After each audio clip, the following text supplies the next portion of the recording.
the other part of the family, the violinist, the cellist's son. Yeah. He tried to find them, but he couldn't find. He couldn't track down anything with the name, and of course the reason was, as Hans found out later, was that they changed their name. They shortened the name from Allensian to Alessian, and there was no way he could know that.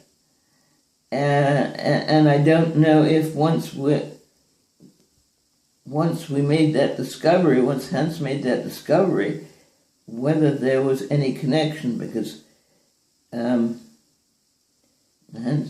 Hans died too soon after that to be able to track it down, to know whether Georges Alessian ever made any effort to communicate with Emmanuel Nassib, and vice versa. I just don't know. But the interesting thing was that Georges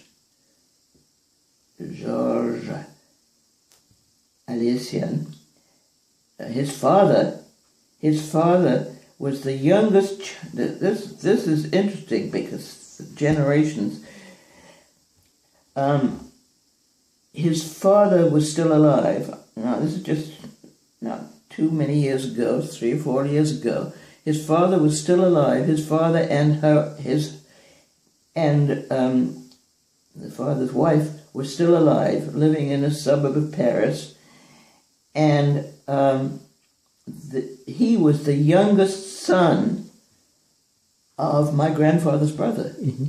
When you think of that, a generation. The fact was that my grandfather's brother had married a good deal later than normal. I think he had a first marriage that didn't work out, then he married again. And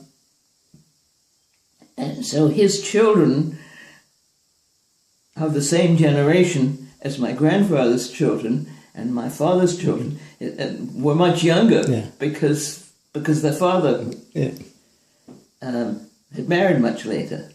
So this youngest son was still alive, the only person of that generation, was still alive a few years ago. Whether he's still alive, he was in his 90s. So if I had gone to Paris at that time, I could have met this guy who was let's see, my father's generation. Yeah.